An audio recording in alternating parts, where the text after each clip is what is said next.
The Dursleys didn't raise Harry Potter. The cupboard under the stairs never happened.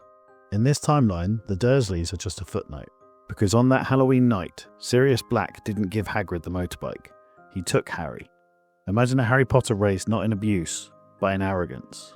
A Harry who knows exactly who he is, who walks into Hogwarts not as a victim, but as a rockstar.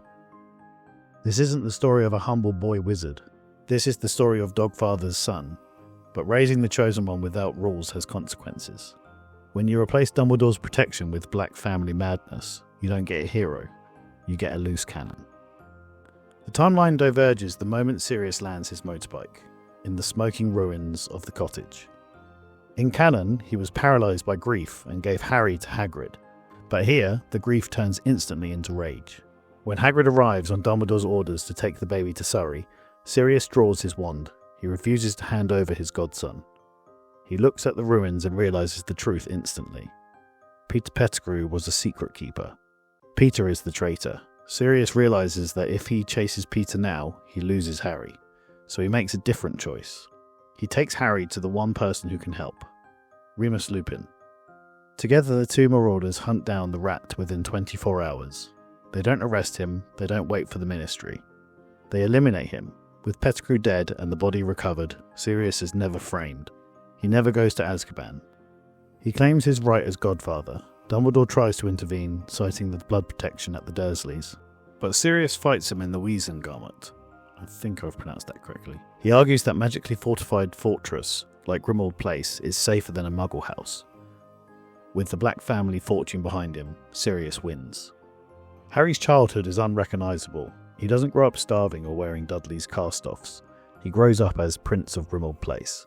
Sirius clears out the house, but he keeps the library. He raises Harry on stories of the Marauders, how they broke rules, how they outsmarted teachers, and how James Potter was king among men. Harry is flying a toy broomstick by age 5. He is learning hexes by age 7. Sirius teaches him that dark magic isn't inherently evil.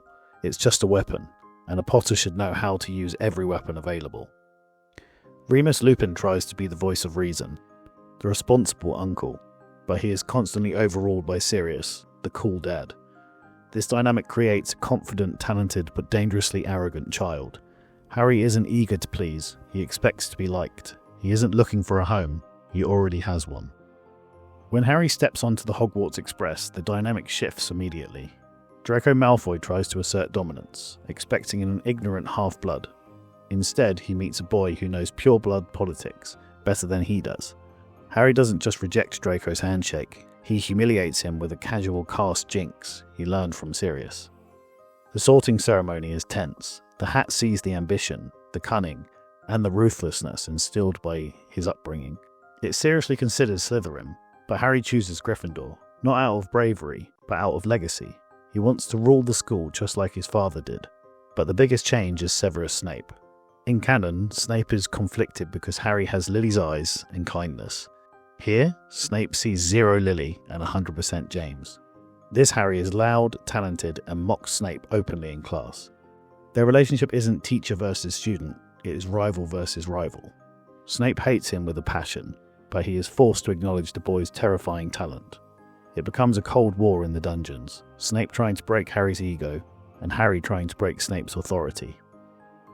By the third year, the political climate shifts dangerously. In this timeline, Sirius Black isn't a recluse hiding in a cave. He is an active, terrifying force of nature.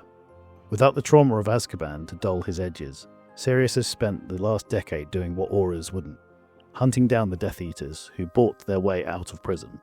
He systematically dismantles Lucius Malfoy's network, using Black family magic to bypass their defences. This makes Sirius, and by extension, Harry, the number one target for the Dark faction. The attacks on Harry during the school year aren't random. They are retaliation. But Harry treats these threats like a game. He drags Ron and Hermione into trouble, not by accident, but for the thrill of the fight. When the Goblet of Fire selects him, Harry isn't scared. He sees it as his chance to prove he is the son of the Hunter. Sirius coaches him, treating the death-defying tasks like a sport. But the graveyard changes things. When Voldemort returns, Harry doesn't survive by luck. He survives because Sirius taught him to fight dirty.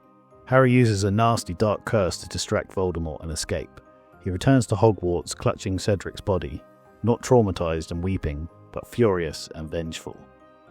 The breaking point comes in the 5th year. Sirius encourages Harry to be aggressive against Umbridge. They treat the rebellion like a massive prank war, but war isn't a prank. When Harry gets the vision of the Department of Mysteries, he doesn't check with anyone, he rushes in, confident he can handle it because he's the chosen one. He leads his friends into a trap. The battle in the Death Chamber is brutal, but this time Sirius isn't the one who falls. Because Harry is fighting recklessly, trying to be the hero, he leaves an opening. A curse meant for him hits Hermione. Hermione falls. She survives, but she is critically cursed, left in a permanent magical coma. This breaks Harry. He realises that his arrogance, his live fast philosophy, has cost his best friend her life. For the first time, he blames Sirius. He rejects his godfather's reckless philosophy, and the bond between them shatters. Before we move to the endgame, I have to ask you a question. Hermione is in a coma because of this recklessness. Harry pulled the trigger, but Sirius loaded the gun by raising him without rules. So who is actually to blame here? Is Sirius a bad father for treating his godson like a best friend instead of a child? Or is Harry fully responsible for his own arrogance? Let me know who you blame in the comments below. Harry returns for his 6th year, a changed person. He is cold, disciplined, and solitary. He stops listening to Sirius and starts obsessively training to kill Voldemort. The turning point happens during a detention with Snape. Snape sees Harry's new coldness, decides it's time to finally shatter the boy's ego. He drags Harry into a legitimacy session, intending to show him the truth about James Potter. Snape forces the memory of James bullying him into Harry's mind. He expects Harry to be ashamed, but he miscalculates. Harry sees the bullying, but instead of pulling away, he gets angry. He wants to know why Snape hated them so much. He wants to see more. Harry pushes back with a raw, aggressive blast of magic, shattering Snape's mental shield. He dives deeper into Snape's mind, past the schoolyard memories, and stumbles into a dark, protected secret. He witnesses a conversation between Dumbledore and Snape. He sees the withered hand. He hears Dumbledore explain the grand plan, that Harry has been protected not to save him, but to ensure he dies at the right moment. Harry is thrown out of the memory, gasping on the floor. He looks up at a terrified Snape. He realises the truth. He has been raised like a pig for slaughter. Harry flees the school. He doesn't go to the burrow. He goes back to Grimmauld Place. He confronts Sirius with the truth. Sirius's reaction is terrifying. He doesn't accept it. He declares war on the Order of the Phoenix. He refuses to let his godson become a martyr.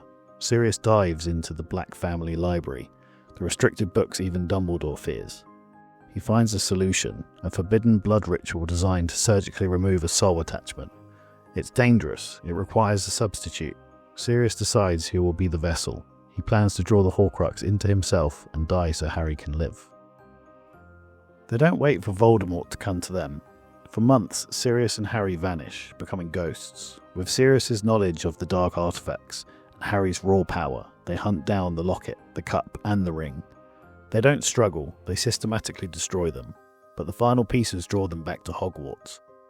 When Voldemort launches his assault on the castle, Sirius and Harry arrive not to join the front lines, but to end the war from the shadows. They retreat to the Shrieking Shack, the only place safe enough for the ritual. Remus Lupin joins them, but Sirius gives him a separate, lethal instruction. While Sirius saves Harry inside, Remus must guard the door and hunt the final external Horcrux, Nagini. Remus engages the giant snake in a brutal duel outside, holding off the Dark Lord's pet so his friends can finish the work. Sirius begins the ritual, but Harry realizes what Sirius is doing. He realizes Sirius plans to die. Harry fights it. He refuses to let his father figure sacrifice himself. They struggle in the center of the magical circle. The ritual goes haywire. The magic, finding no clear path, explodes. It rips the Horcrux out of Harry's scar physically, a screaming black shadow that dissolves into nothingness. But the backlash hits Sirius.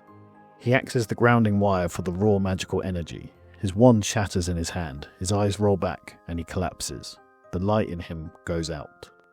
Harry checks Sirius's pulse. He is alive, but barely. Harry stands up. He is no longer a Horcrux. He is no longer a child. He steps out of the shack to face Voldemort. This isn't the canon duel where Harry circles him and talks about love. This is a slaughter. Harry attacks with the ferocity of a wizard raised by the House of Black. He doesn't use Expelliarmus. He uses the cutting curses, the blasting curses, the magic Sirius taught him.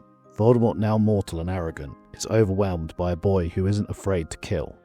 Harry destroys the Dark Lord, ending the war in seconds. The dust settles, the world celebrates the boy who lived, but Harry spends weeks at Sirius's bedside at St. Mungo's, terrified. He knows the cost of the ritual.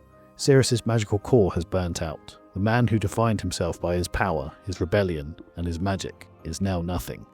A squib. When Sirius finally wakes up, Harry expects him to be devastated. He expects the proud black heir to hate this new powerless existence. But when Sirius tries to summon a cup of water and nothing happens, he doesn't scream. He laughs. He tells Harry not to look so tragic.